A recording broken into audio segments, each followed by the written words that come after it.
It's showtime. Oh, we have an interesting show. Oh, wait, we're live? We went live. We decided to go live because we have an interesting show, and we said, screw Cal. He can come on when he's done with his other show. It's fine.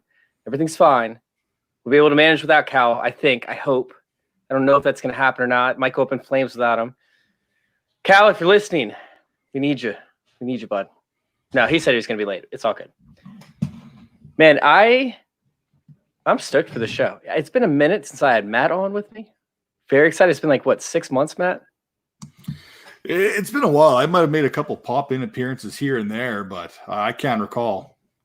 Yeah, it's been a minute. And then Shane, Matt, I have to deal with every Tuesday. Yeah, I haven't seen Matt. We did it last time we did a show was I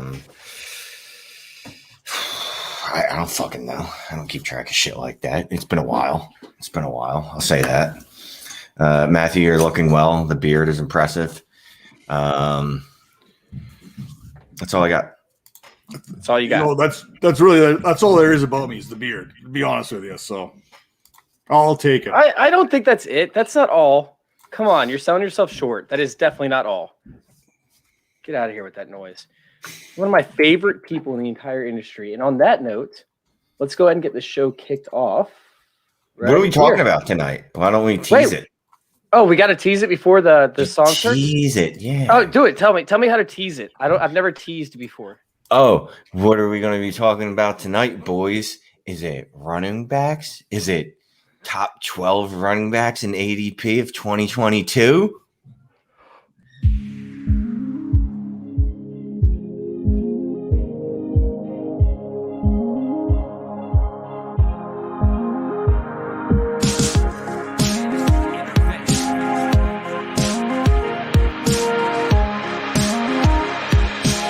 This is Fantasy Intervention.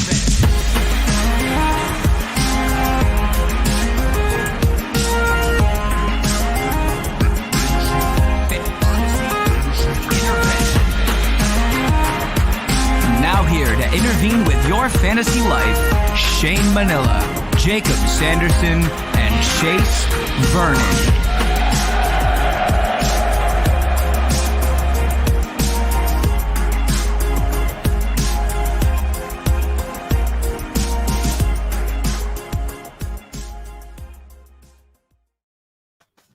Oh, yes, we are coming at you hot and heavy for another episode of Top Shelf Tuesday or Turn Up Tuesday or whatever the hell we decided to roll with. I don't even know which one. What's the name of the show? Because every time I'm on a show, I'm like, I do this thing on Tuesdays, and it's me, Chase, and Jacob. I'm not sure of our name, though.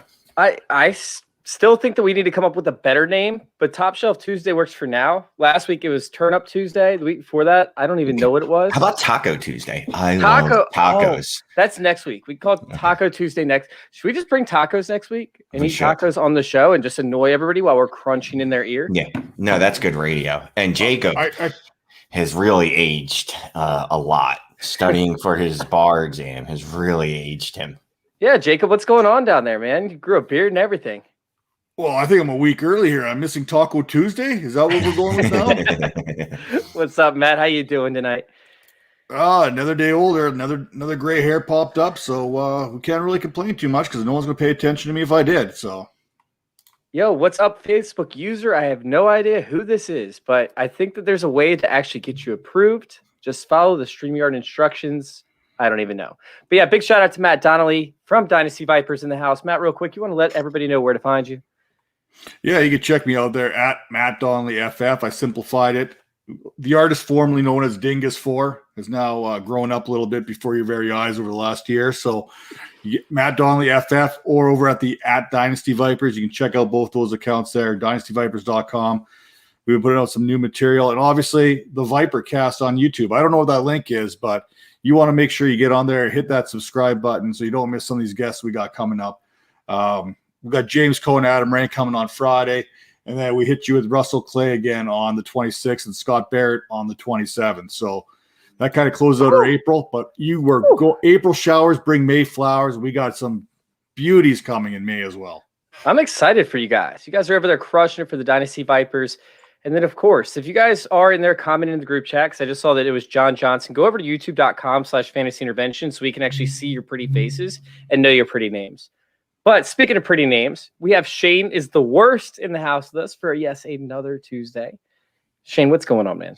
Nothing, man. Life is good. I did a podcast last night with one of our expected co-hosts here, YouTube, and then I did a podcast with Pat Fitzmaurice. Got invited to the Scott Fish Bowl 11. Is it 11? Yeah, it's 11. Yeah, it was a beautiful day. I'm all good. I'm stoked for the Scott Fish Bowl. Like, this thing's going to be massive this year, it feels like. They're bringing in kickers, right? What is the other thing they're doing? Reverse third round. I can't speak English, but that. Wait, so what is that? Like, it's like, how is that reverse third round thing working out? So what happens is if I have the first pick of the first round, in the third round, I would have the last pick. So you got 2 picks. You got the bat. You go pick at the 1 or the 12, 13 pick, and then you get automatically the next pick there to start the third round. Oh wait, yeah, no, I said that wrong. I have no idea. I have a little secret to share. When people say third round reversal, I don't know what the fuck they're talking about. So is it linear at that point? Like, does it go second round linear? It goes. So you go first round, second round, and then to start the third round. So everyone's picked in the first round, everyone's picked in the second round. Then it comes back to number 12 to pick number 1 and to start the third, and then it keeps doing the snake. Well, no, so you get that extra pick in there. No, because wouldn't I get that extra pick anyway if I was the 1-1, and then I'd have the 2-12 and then the 3-1 anyway, right? But in this way, this way I'd have the 3-12. Okay. I'm asking Sleeper right now. I'm gonna share this, Chase, and you can. So the 112 gets the 201 and the 301, and then the 412. Wait. Yes. Yeah, and then the 412. Right. And then it's done. Then it doesn't reverse anymore. We're brilliant, guys. We're rocket scientists over here. I think we still screwed that up somehow. It's very possible. So look, if I have the first pick, I also have the 24th pick and the 25th pick. Yeah. So you get the 112, the 201, the 301, and then the 412. And the first pick has the 101, the 112, the 312, and the 401. Okay, we're on board. We got this. We got this unlocked. Like I said, we're rocket scientists figuring out massive problems in the fantasy community. Welcome. I'm just want to say you're welcome to everyone because we figured that out for you. Yeah, because I mean, I'm pretty sure it was a gigantic question, and I think Shane just clicked himself out of the show as he was taking credit for that. I guess that's kind of the stuff that happens. But for today's show, we're going to be talking about. He's back. What happened there, Shane? So apparently my the little touch bar thingy here in the middle of my laptop is very sensitive. I like brushed it with my palm while I was playing on my phone, and it took me somewhere else. I thought that was just like the mic drop right there. It's like, you know what? I figured this out. We got it figured. Boom, drop. I'm out. You guys finished the show. He's taking all the credit. He's ready to rock and roll. He's out. All right, so for today's show, we're going to be talking a little bit about some of these running backs and possibly wide receivers if we have enough time, which we never do. But I just wanted to throw it in there just in case we do have time. We're going to be talking about some of these players that are drafting right now, you know, in the first round picks. Like, for example, we have Christian McCaffrey, Jonathan Taylor, Saquon Barkley is actually the current dynasty order right now for DLF. And we're going to be talking about how these orders could actually change come 2022. So obviously with like maybe a Christian McCaffrey, for example, right, who's getting up there in age, who, you know, could be seeing that the tail end of his contract. I doubt that he's going to be going, you know, as the top running back off the board in 2022, right? Oh, really? Is that your bold take right off the bat? Okay. I'm just saying, like, I'm giving an example. I mean, Shane, are you being a smart ass, or do you think that he's actually... So here's the thing. What we're asking today is CMC going to be a top 12 running back in 2022? Not just, you know, the RB1. Oh, I thought you were asking about ADP. Jeez, I am. I'm looking at the ADP today, right? What we're trying to do here, and I'll explain it slowly for you. Yes, please. Because I know Because we're rocket scientists. So you're just a pretty face, and I have to be the intelligent one on this show. That's a scary thought. What we're going to do is we're going to pick 12 running backs, right, that we think are going to be in the top 12 in ADP at this time next year. Okay. You got it? Yeah. But I So just thought we'd be going in order. We're not going to be going in order? Nah, that. I mean, you can use that as a frame of reference. Okay. So I'll go ahead and throw one out right now, and then we will vote on it, okay? And if we get 2 out of 3, that means they're in. And then you got to keep track of it somewhere, Chase. What? You're telling me this now? Yeah. You got to keep track of 12 because we can't go past 12. All right. I'll pull up a document. I'm on Google Docs. I'm going to go ahead and nominate my first running back that's going to be in the top 12 in ADP next year. And McCaffrey. No, that's no fun. I'm going Breece Hall. Oh, come on. You brought this up earlier. You really think that Breece Hall is going to make it into the top 12? Where's Najee Harris going right now? Right now? Do you really think that Breece Hall is on the same level as Najee Harris? Yeah, he's going to be the running back 1 in the class. Well, right now, Najee Harris, but Najee Harris is the running back 1. But Najee Harris right now is going at RB15, according to Before DLF. the draft. Before the draft. So we haven't even had a chance to like jerk ourselves off to like wherever he lands. You know what I mean? Like if he lands with Pittsburgh, all of a sudden he's a top 3 back. Top 3. You know what I mean? He's above Saquon Barkley. He's above Alvin Cook. He's above Alvin Kamara. Yeah. I'm going Breece Hall. Yeah, but you guys vote. I mean, the kid's a stud, right? He's done nothing but balled out his first 2 years at Iowa State. 3 down back. Good you want to hear it in the chat too? Does the chat think that he could be top 12 next year for 2022 draft pick? 215. Come on, what do you say? I don't care what the chat thinks. I mean, it's up to you guys. I'm not there yet. I'm not ready to put Paul in the top 12 yet. He's got the talent. There's no doubt about it. And I'm not ready to put Najee Harris, regardless of his landing spot, in the top 12 this year. I think Hall's got some good skill. I wouldn't be shocked if the landing spot dictates that he could be a top 12 back in 2022. I just don't see that right now. And to kind of predict that far out, college ball player right now, still got another year to play in Iowa State there with the Cyclones, coming into the NFL. Just not quite there. I love the boldness of that, though. I absolutely love the boldness putting it out there, but I just don't see it yet. That's a strong take. It really is. I mean, he could pull a Chuba Hubbard, right? He could end up pulling, somewhat of a Travis Etienne, to an extent where Travis Etienne we thought was going to be the clear 101 and probably could have been if he came out last year, but he didn't come out last year. He waited one more year, and all of a sudden now Najee Harris is arguably, the top pick of the draft, obviously pending the landing spot. But there was such a stud core of running backs that came out this past year. We talk about J.K. Dobbins. I probably won't be able to put him ahead of him. Cam Akers, DeAndre Swift, Jonathan Taylor, Antonio Gibson. I don't know that I'll be able to put him above any of those guys. And then we talk about, the studs like Chris McCaffrey, Saquon Barkley, there's just so many studs right now at the running back position. I just don't know if I want to be able to put a rookie in that spot. So I'm personally going to nix that one myself. Are you nixing it, Matt? Yeah, I'm going to nix it too there. And there's too many things, uncertainties right now for him right now. Coming in, even is Isaiah Spiller maybe even a better option out of Texas A&M if we're talking about 2022 rookie running backs. There's another guy who can absolutely ball. It's gonna be fun watching these guys, but a year out right now, still playing the college game. I'm gonna hold off on that one. All right, that's fair enough. All right, so no, all right, we gotta keep moving. It would be close. It's 8:15. We gotta keep moving if we're gonna get through 12. If we're actually gonna get through 12 running backs, since you guys are just gonna be shooting all the good ideas down. The good ideas. Jeez. Okay, so why don't we go chalk? We'll just go some chalk, right? And just get them out of the way.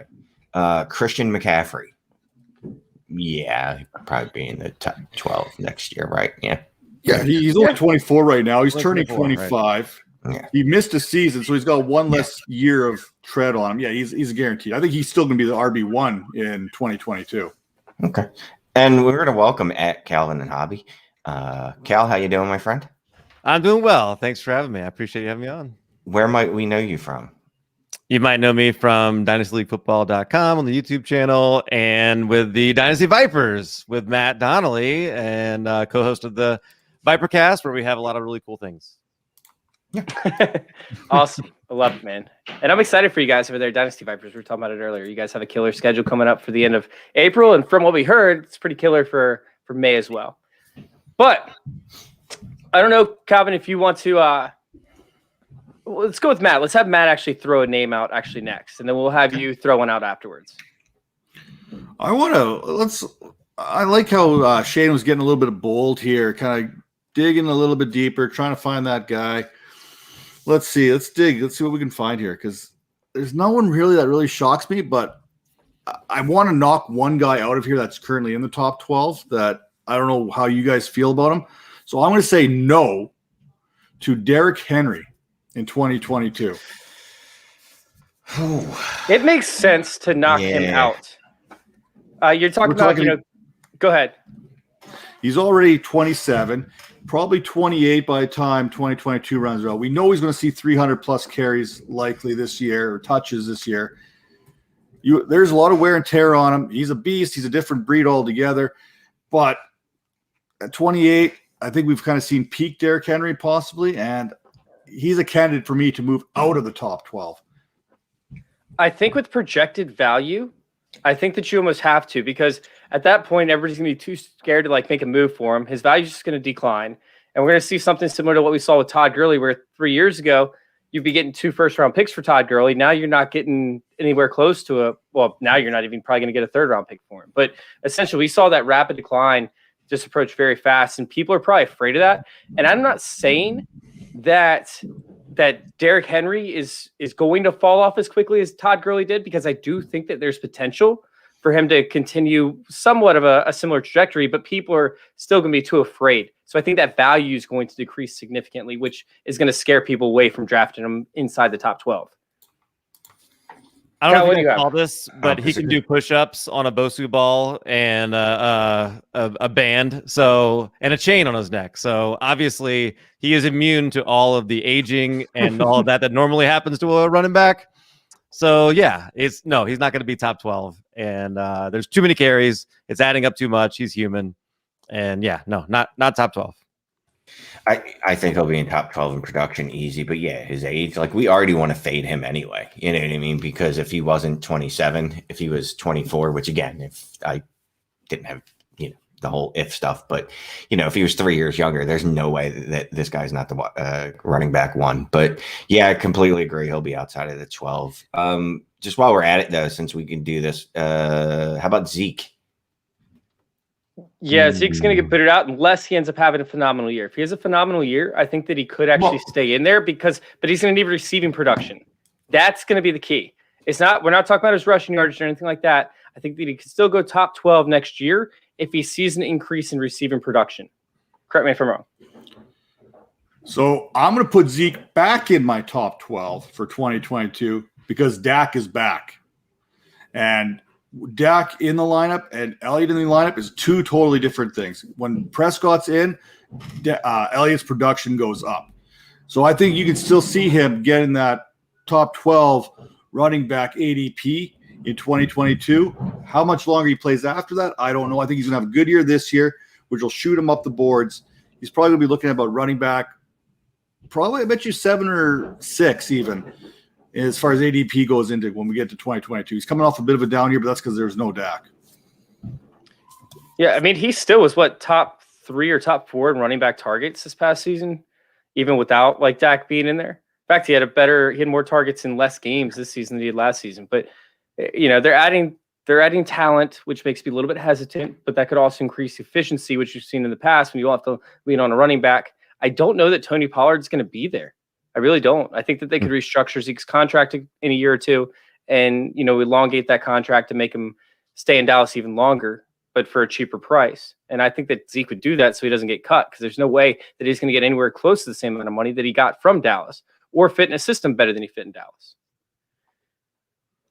So what was the votes? I'm sorry. I stopped paying attention. What was the votes? Yes, he's in the top 12 or no?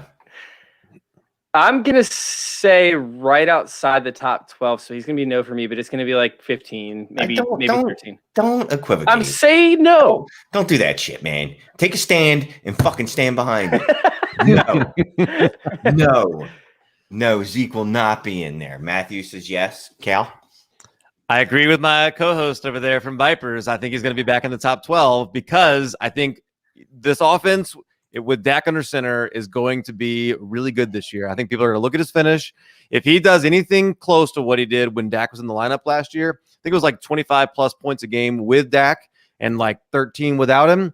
If Dak can stay healthy for a whole season and he puts up those kind of numbers, similar to the way Derrick Henry put up those numbers this year, and even though he's aging, he's still in that top 12 next year. I think the same thing will happen with Zeke. Yeah.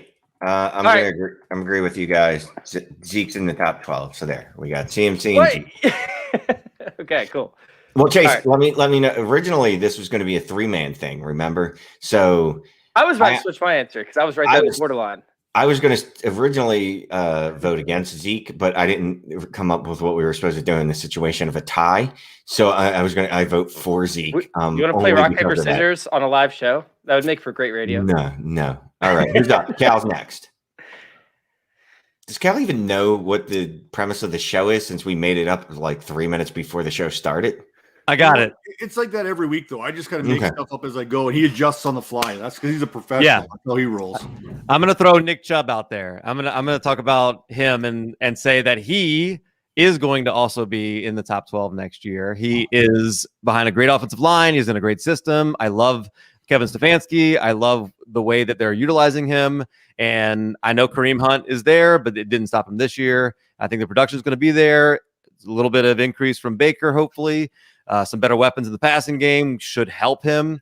So, yeah, Kevin Stefanski, as long as there's nothing weird that's going to happen where he's not going to be there next year, I think you can pencil Nick Chubb in top 12, 2022. No. Oh, damn. Do you have a reason? Oh, you expect me to back up my take? Yeah. I just need to hear this because you don't think Nick Chubb? I don't think Nick Chubb gets. I think he's going to be forced to play out the final year of his rookie contract. Again, Kareem Hunt has already shown that he can take enough of a bite out of his work production. Again, not to make him not useful. He's still very good, but continues to take a bite out of that production where Nick Chubb's just never going to reach that, like, all right, Superman elite level. It's just not going to happen. And I think the Browns have shown us they like that offense. Like, it doesn't work for us in fantasy, but it works for them in football. It got them to the playoffs last year for the first time in 68 years. I don't know about that math either, but so yeah, I'm voting no on Nick Chubb. We don't fact check around here. I don't do fact checking, so I'm going to go. You say 68 years. I'm going to go with 68 years. Back to Otto Graham here. It was the first Browns playoff appearance since they were originally in Minneapolis. They were the Minneapolis Browns. So it was a long time coming. But Chubb he finished 11th in 12 games this season. Mm-hmm. What are you giving me? Overall score? Yeah. I don't. That doesn't count. What's his points per game? That's what matters. 17.3, which would have made it even better. Okay. Oh man, that would have had him at, let's see, 9th. But Antonio Williams is in there, who played one game. Okay, so we won't can Antonio Williams because he did smash that one game and I know that because every time I do any research, I go, I gotta get this fucking guy out of here again. Yeah. But still 8. That's a borderline of falling out of the first. We get some sexy rookies. We get some guys behind him, that are a little younger that pop off in 2022, 2021, whatever this year is, 2021. Let's say Najee Harris comes out of the gate and just tears shit up. Miles Sanders gets 250 touches, including 70 receptions. You know what I mean? Shit happens. So I'm moving Chubb down. I got Chubb in. Well, I'm getting the Chubb down. Are you getting the Chubb in or down, Matt? Well, first off, Shane, they got pills for that. And 2, Chubb's in. You know what I mean? I got to go with Chubb. So give me Chubb there. All right. I'm going to throw mine out there. We're going DeAndre Swift. DeAndre Swift. Did Cal vote? Yeah, I threw him out there and said, yeah. Okay. The Chubb is up. All right. Chubb is up. I gotta stream this on my phone or something. Go ahead. Wait, what? Just so you stop looking at your phone. Put your phone on the damn couch or the table behind you, Shane. No, so sitting there looking at it, a Swift is for me a lock to be top 12 in draft picks and possibly even better. He's gonna be the only option on this offense. And then the talk is going to come in that they added weapons. That's going to free it up. He's going to be more efficient. They're going to get more opportunities. I don't see how Swift doesn't end up as a top 12 running back in 2022. I agree. Anybody disagree on that, or that I take the low-hanging fruit? You disagree? Matt, what you got? I do not trust, regardless of the circumstance, running backs in Detroit. What weapons have they added in Detroit? You got Jared Goff there. He will screw it up. And then you want to take a look at the wide receiver options. What wide receiver? Who's a threat on the outside? No, I'm saying that they'll add weapons in 2022. In 2021, he's just going to get all the volume. What weapons are they going to? Who's going to want to go to Detroit? No the rookies that don't have a choice. Look, people want to get paid, man. They're going to go where the money is at some point. Look what San Francisco did. They overpaid people for like 2 years just to get bodies in the door. It's going to be the same thing with Detroit. You know what? I really want Swift to be it. I really believe his talent is 80. He's a top 12 talent at the running back position. There's no doubt in my mind about that. I just don't trust the circumstances in Detroit right now. I don't see in 22. I don't think it's going to change by 2022. 2023, maybe. Maybe they got another year of the drafting going forward. Maybe that's going to help. But right now, I'm looking around their weapons. There's nothing there right now. We're talking, you have to have a good 2021 to move into that ADP to top 12 into 2022. Mm-hmm. If he goes out there and he faces 9-man boxes, it's not going to help his ADP. If he can't produce next year, regardless of his talent, it's not going to help his ADP. We're going to see it. We don't think forward as for the ADP people. There's analysts that do it and this and that, but we see what we see, and if we're not liking what we see, we're going to knock someone down for that. So Swift, we're unfortunately, no fault of his own, is going to get knocked down in ADP because the weapons around him, the offensive line around him, is not going to do him any favors next year. The offensive line was actually 10th in run blocking efficiency, and then they didn't have anybody last year outside of Marvin Jones. If they draft, let's just say Jalen Waddle, right? Just because that's one of the rumors out there. Does that change anything for you? Well, one of the other rumors is Trey Lance. Does that change anything for you? Does the fact that maybe they get a running mobile quarterback like Trey Lance goes to Detroit, now you're taking away some touches, a la Josh Allen in Buffalo. I mean, what if they draft Najee Harris? I mean, anything's on the table. I'm just saying. So, I mean, they actually do have a really good offensive line because the past regime with Bob Quinn, he actually drafted a ton of young guys and actually invested in that offensive line to an extent. So, they were 13th in pass blocking efficiency, I believe, and 10th in run blocking efficiency. So the offensive line is actually good, but they didn't have any guys last year. So I just want to throw that out there.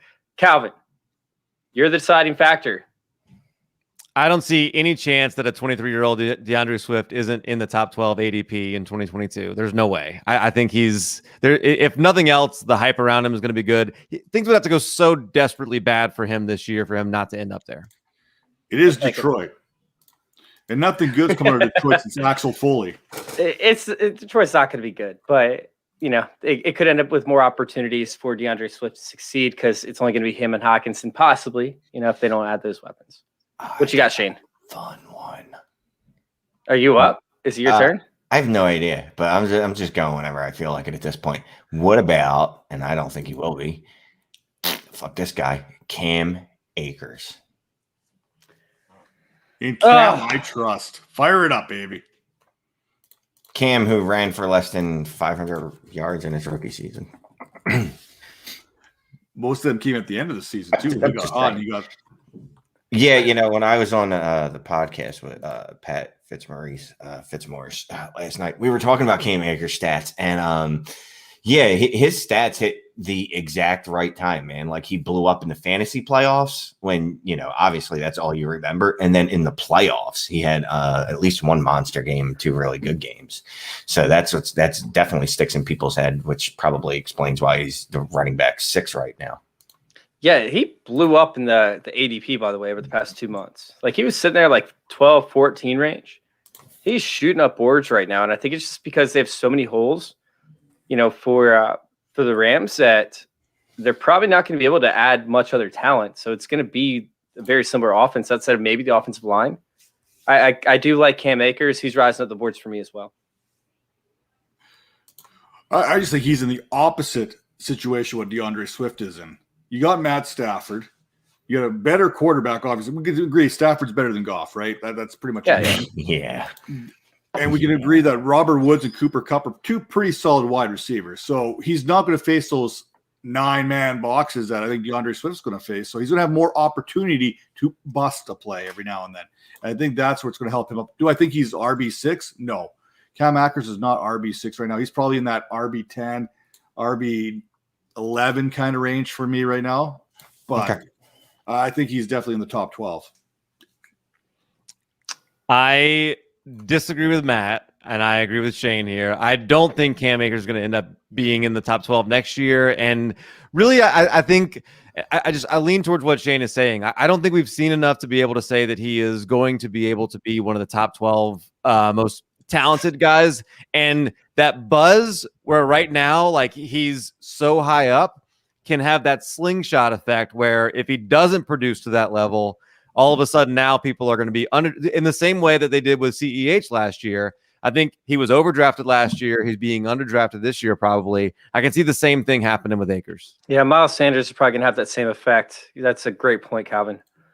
But I'm pretty sure this is going to be how or the way that we have to do it is the person that promotes that person or I guess throws that name on the table can't be a voter. It has to be up to the other three. So you're just making the rules up like there's no rules to this fucking thing. That's the route we're going. So I guess he is going to end up inside the top 10. Well, I don't like this. This is like the electoral college. Matt, I'll explain that to you. No, I won't, because I have no idea what it means. It's a lot like that. All right, so real quick, we have CMC, Chubb, Swift, and Akers in the top 10 right now. So we still have to come up with 8 more in 30 minutes. But we actually have gone through 6. Zeke did not make it. Derrick Henry did not make it. And Bryce Hall did not make it. So it's on to Matt. You want to throw somebody in the ring? People are in the top 12 already. What? How many? What's the count? 4. 4? Okay. We have CMC. We have Chubb. We have Swift. We have Akers. Okay. And I protest Akers. I just need you to know that. It's a protest.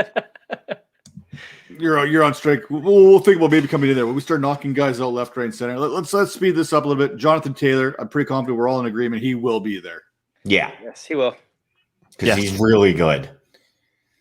Yes, I just got a really awesome card of his, so I'm very excited. And he will be my RB1 after the season in 2022. All right, Calvin, do you agree? Yep, he's in. All right, Calvin, you're up. Well, I think maybe let's go ahead another one that I think is going to be easy, and we'll say Saquon Barkley. The only chance is another season-ending injury, but I think talent-wise, he is very clearly going to be among the top 12 ADP. So we won't spend too much time on that one, but I think he's a definite end. Agreed. Yeah, I mean the guy's RB3, and he hasn't played a full season since 1963 when the Minneapolis Browns made the playoffs. And I agree here too, because they have weapons now. They got Kenny Golladay there, Sterling Shepard, John Ross. And they've got some weapons there now that Daniel Jones can throw to. So there's some threats on the outside. I don't think you're going to face as many stacked boxes that he's faced in the past. It's going to open things up for him. So yeah, he's in. I was going to try and make this one easy so I could throw it in the ring with the rest of you guys who made ones easy. But like Alvin Kamara almost becomes interesting. They're saying no, because I was thinking that he was going to be. Why don't you guys hit on that? I'm a vote no. We've never seen Alvin Kamara without Drew Brees, right? So I'm just going to extrapolate the 3 games we've seen without him, and in the 3 games without him, he's not a running back 1. So clearly Drew Brees made Alvin Kamara, right? That's what I'm saying. I think that's what I'm saying. Wow, that's not very bright. Someone's got to fall out, right? I mean, and if we're looking at the guys that are going to fall out, when could it happen? Well, when you lose your quarterback that, has been the quarterback on that team for 46 years, because that offense isn't especially good It's Michael Thomas and Alvin Kamara, who are very excellent one-offs. But outside of that, what is it? If Jameis Winston's out there throwing up YOLO balls all day, there's a world I can see Alvin Kamara falling out of the top 15 in scoring, and then everyone will talk up how that he was just a Drew Brees puppet, and that he's 26 now, and that we never really should have liked him anyway, and I was never into him that way, and all this stuff. So yeah, I'm gonna say he'll fall out. And I'm gonna let Calvin go after me because he's the resident Saint fan here. I'm gonna say no as well. Simply because, if Winston's the quarterback, it's going to be turnover city there. They're not going to have possession of the ball, et cetera, et cetera. If Taysom Hill wins the job, which my co-host there with the most believes, that's definitely a possibility. He also thinks that Taysom Hill is better than Jalen Hurts, but we'll go on that a little bit later. Anyway, Taysom Hill, much like my comparison earlier with possibly Trey Lance going to Detroit to kind of vulture touches away from DeAndre Swift, Taysom Hill does take touches away from Alvin Kamara. We saw that. Taysom Hill's not afraid to run with the ball, score those touchdowns. And I think right there is where you're going to see some of those regression in numbers for Alvin Kamara going into 2021 and into 2022, which we're going to be looking at. If Taysom Hill is everything that Calvin advertises that he's going to be, and we've seen Taysom Hill have success, I think that's going to hurt Alvin Kamara and his game.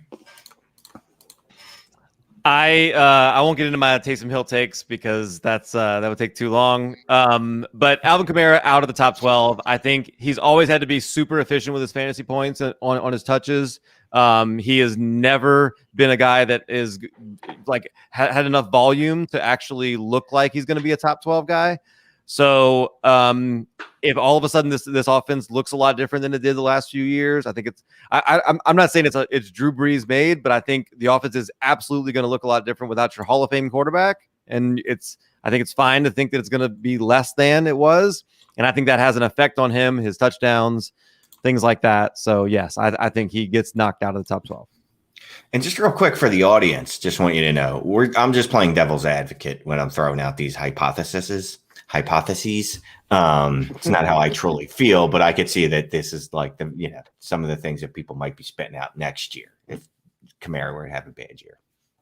It would make sense. I mean, you guys are making me feel like Kamara is the next like Edgerrin James, where he just doesn't produce at any level without Peyton Manning.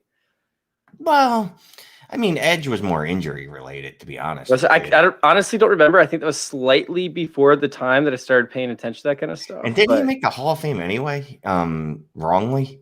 Or am I imagining that? I might be imagining that, and it doesn't matter. So let's have fun with one. I'm going to, because you guys like all these old people, I'm going to grab one of these young bucks again, although he's actually as old as pretty much everyone in the top 12. Najee Harris.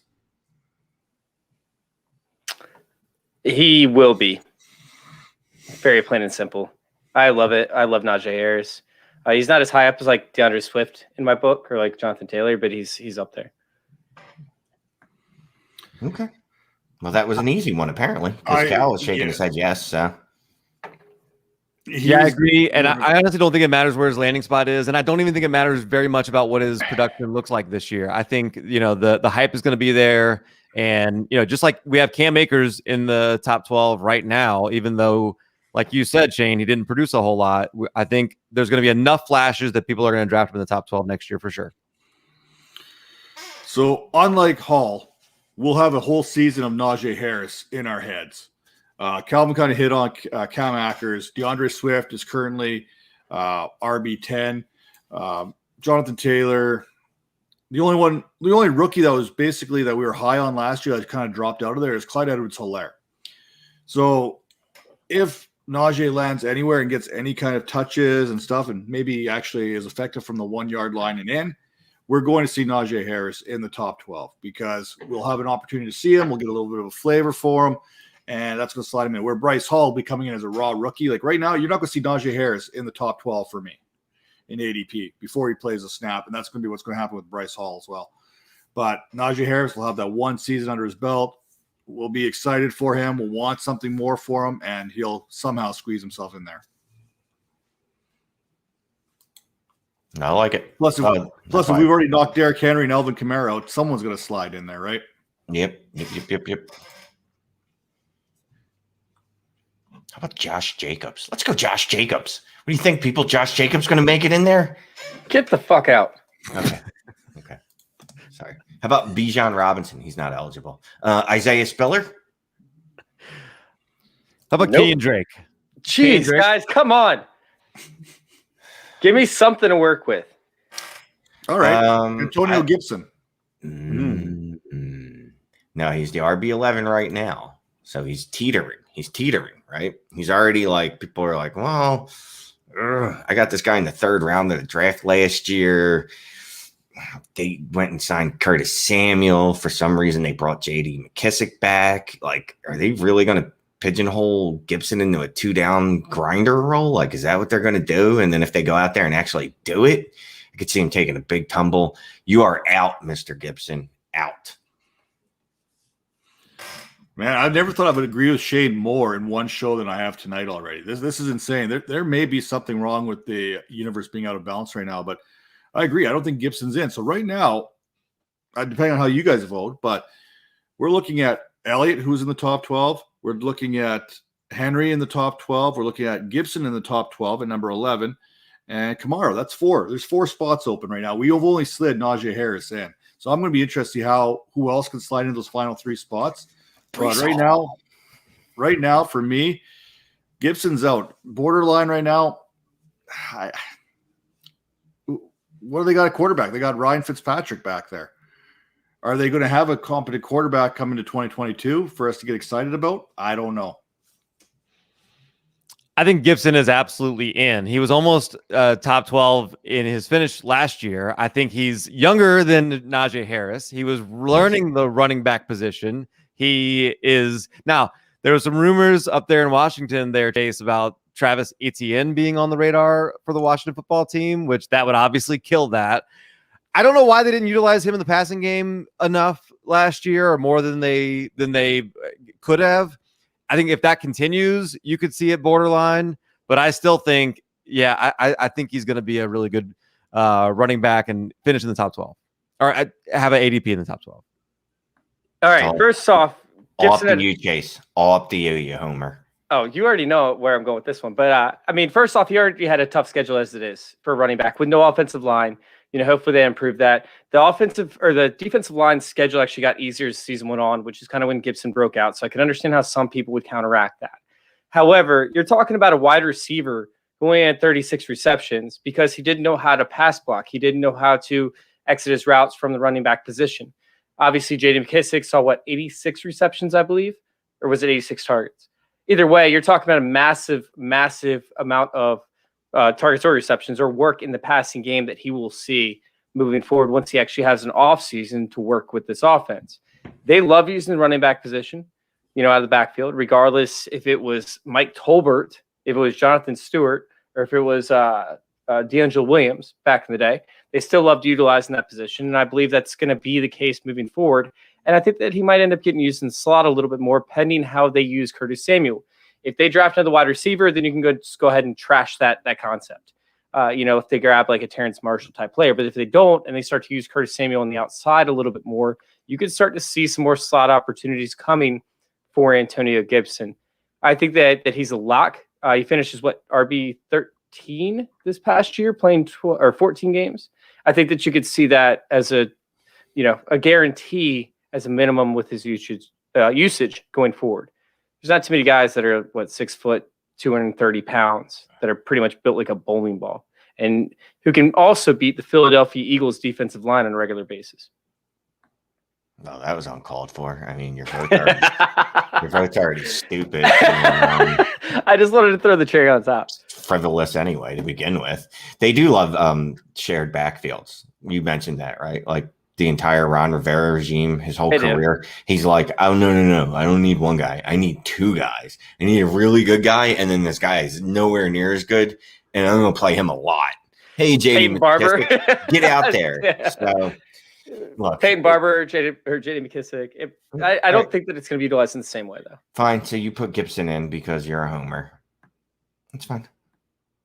I actually dislike Antonio Gibson. I don't even love his fit in the offense as a whole, but I love Antonio Gibson. Okay. Well, here's one, because this guy could easily slide out if he doesn't get the touches that we need him to get. How about Mr. Jacarius Dobbins? You guys know him as JK. Yeah. So I see what you did there. I think the people will put him into their top 12 because they all seem to think that Gus Edwards is a nobody. I'm here to tell you, Gus Edwards is the man. And I love me some Gus the Bus Edwards here because he's just as good as Dobbins. You look at the numbers from last year. I think Dobbins had 805 yards rushing. Gus Edwards had 723. Dobbins averaged 6 yards a carry. I think Gus Edwards was at 5 yards per carry. So you're looking at two running backs that can eat a lot of each other's touches here. And Baltimore likes Gus Edwards. Let's be honest. You want to talk about shared backfields. I think this is going to be a shared backfield, regardless of how much hype there is around J.D. Dobbins. I think he gets in on ADP because he's got the sexy name that we like to hear. I don't think he finishes top 12 in 2021 or 2022. Oh. I also don't think he is. I don't think he's going to be in the top 12 ADP. And I think part of it is because I think they are going to be people are going to get really frustrated with the fact that the Ravens don't want to give running backs that many touches. He is going to have Alvin Kamara-like efficiency in order to finish in the top 12. I know Mark Ingram did it, but that was on about 15 touches, and he had a buku. I don't know exactly how many. I think it was like 120 touchdowns that season. It's up to like six receiving touchdowns on like 20 receptions, something ridiculous. Yeah.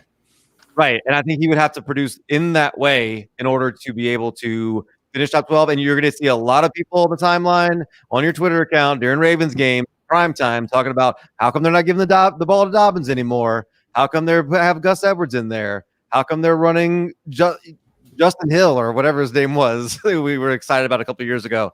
And that's just what the Ravens are going to do. And I love his talent, but I don't think they're going to give him the right role. So J.K. Dobbins actually scored an extremely high extremely high rate, for last year inside of the 5-yard line. He was given the ball 9 times. He scored on 8 of those, and that was a big reason as to why he moved up. With that being said, Gus Edwards signed a contract for how long? Was it 2 years or 1? The 1 year tender. It's 1 year tender? Yeah, So there's a chance they don't bring back Gus Edwards and they let Justice Hill take that backup role, and then J.K. Dobbins could have that full-time role. For that reason, I believe that he is going to make it, but I'm pretty sure I'm outvoted, so J.K. Dobbins does not make it in the top 10. Is that correct? Sorry, JK. So that's what, 5? We got to start actually putting some guys in the top 12. So let's have some fun here. Let's get another borderline guy in here. We've seen our boy Finero throw him out there. Aaron Jones. We know he's got that contract now with Green Bay. He got paid. He's going to play. I say he's in. Yeah, no, it's a 1 year deal. Basically, he's going to be another year older. People don't buy into him now, and I love Aaron Jones. You know what I mean? I'm trading for him all over the place. People they're never going to buy into this guy until his career's over, and they're going to look back and go, "Oh, he was really good, huh?" So I'm going to have to vote no, because the people, Matt, as you said earlier, the people are stupid. Now, I thought that was mean of you to say. But I'm going to quote you here, and agree with you at this specific. Everyone knows I generally don't like people. That's a general thing. But we've already taken 4 or 5 guys out. Aaron Jones was RB13.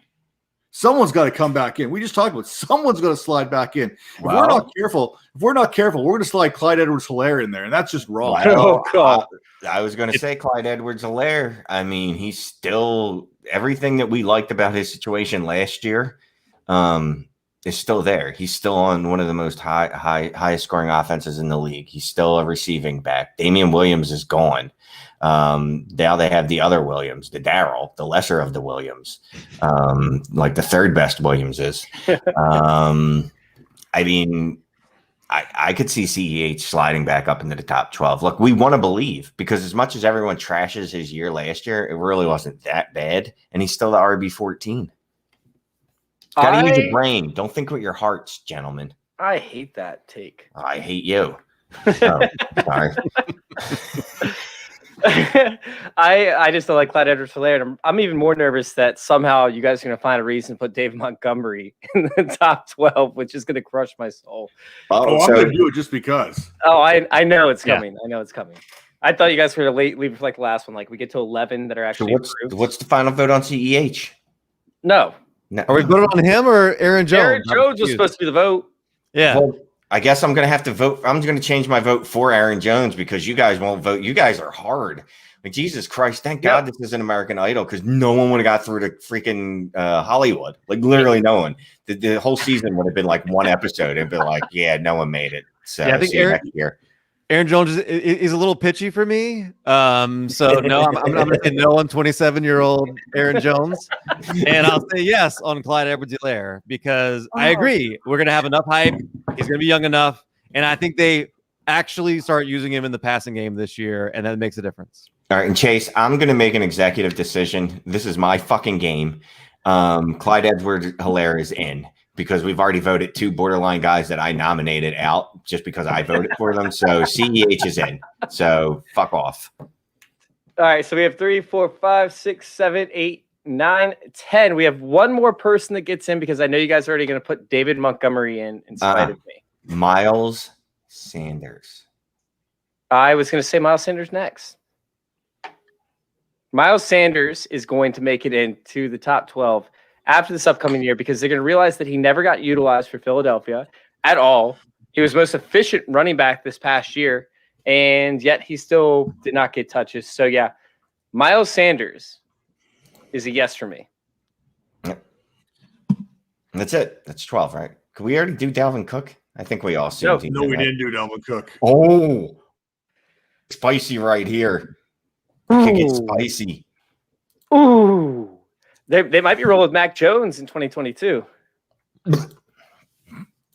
Just saying. What do we actually have in right now? We got McCaffrey, Taylor, Barkley. We have McCaffrey, we have Chubb, we have Swift, we have Akers, we have Taylor, Barkley, Harris, Gibson, CH, and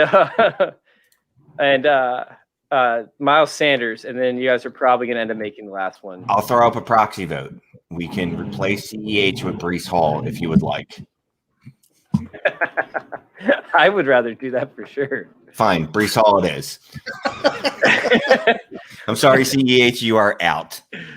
Oh, man. I would replace Miles Sanders with James Robinson because James Robinson is now all of a sudden going to find himself where he doesn't have terrible Gardner Minshew or Jake Luton throwing passes for him. He's going to have one of the best quarterback prospects we've seen in forever, and he's going to get a lot more goal line work, much higher powered offense. They didn't go out and find anybody to replace him. They're not going to expend a high draft pick on a running back.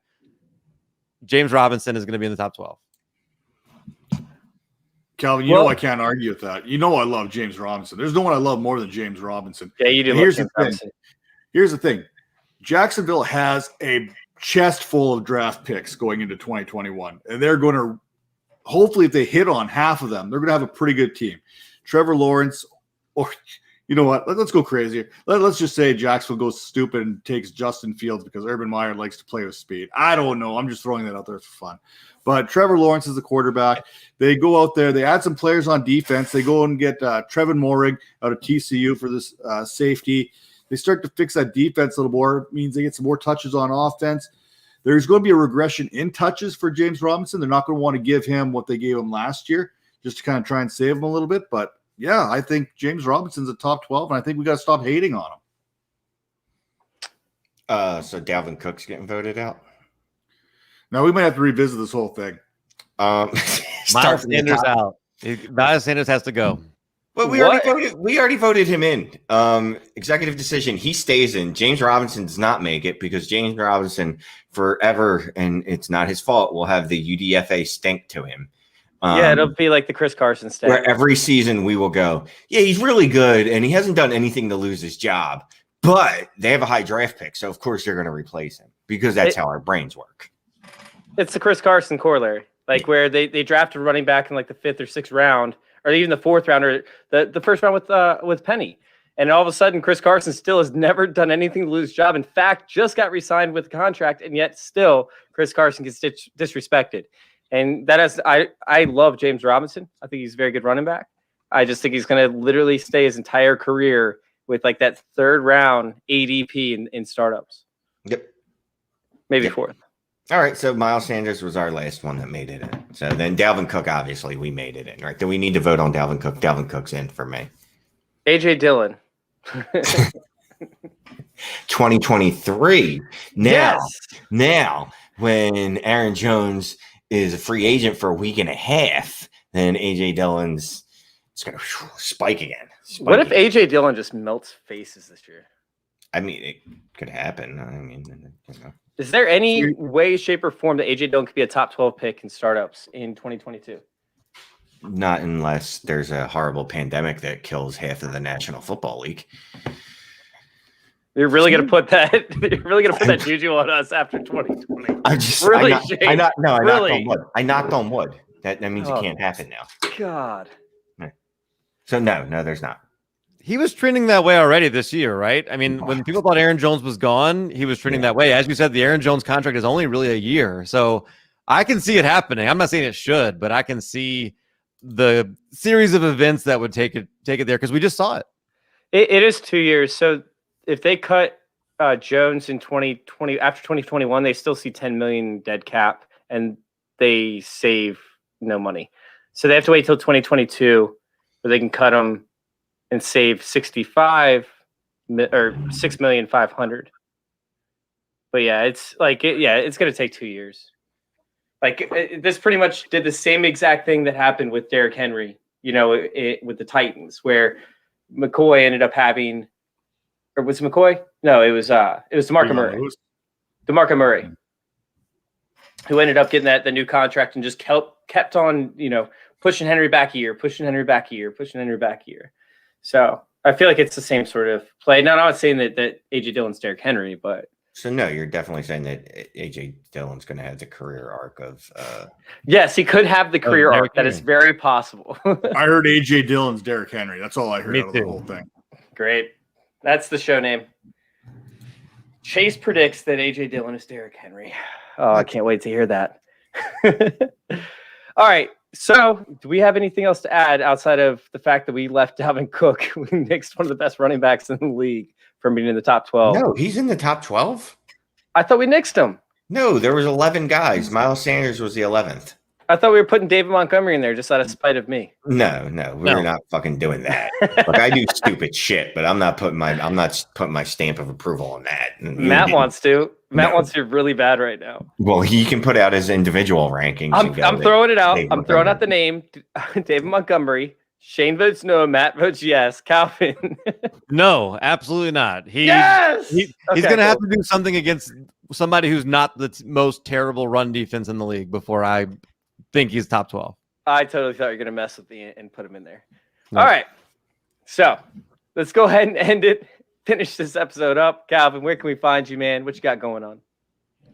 You can find me on Twitter at Calvin and Hobby. I am producing YouTube content for DLF for the YouTube channel there. You can check me out.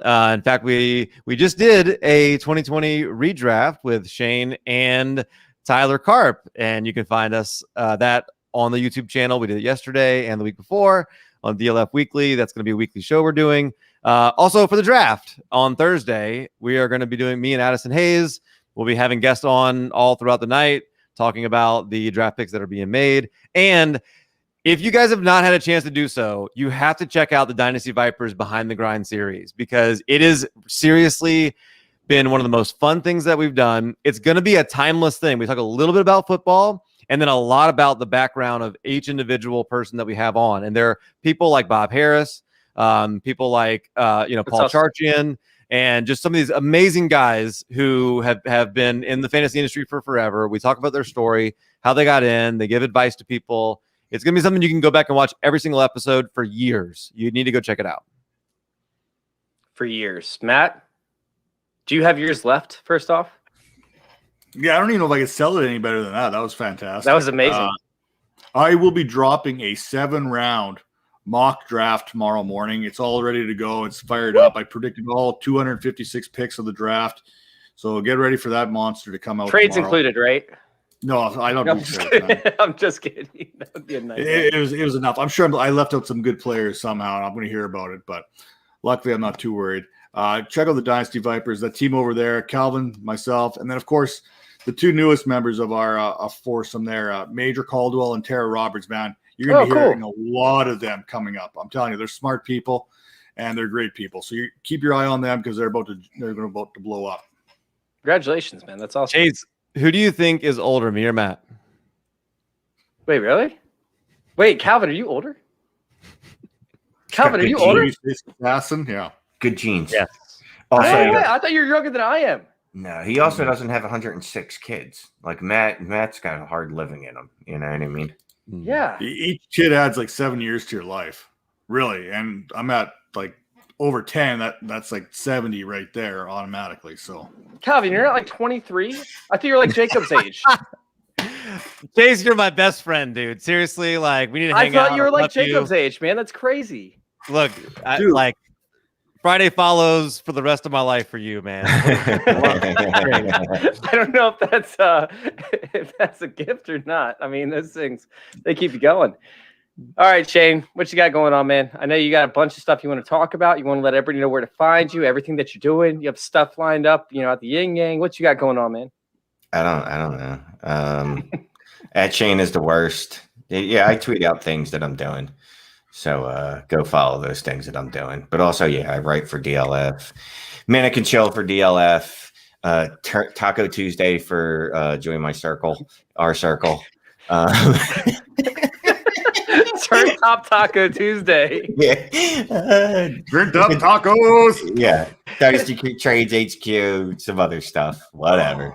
Turn Top Shelf Taco Tuesday. What else can we add on this one? I can start twerking and stuff if you want. Twerking Tuesdays. Twerking. Oh God, here we go. Twerking on Tacos Tuesdays. Twerking Top Shelf Taco Tuesdays. Tuesdays are turned up when you're twerking for tacos. On the top shelf. We've clearly lost it. Yeah, we have. Guys, y'all can find all of our content over there at Fantasy Intervention. Go hit up YouTube, youtube.com/fantasy intervention. Go hit subscribe. Make sure y'all go check that out, of course, so you don't miss any more of our shows like these. Our twerking for tacos on the top shelf Tuesdays when you're turned up. Anyways, appreciate you guys for tuning in. Of course, you all can find me on Twitter at ff_intervention. You guys can join our circle _ on Twitter as well. Thank you all for listening. Thank you guys for letting us intervene with your fantasy football life. We're out.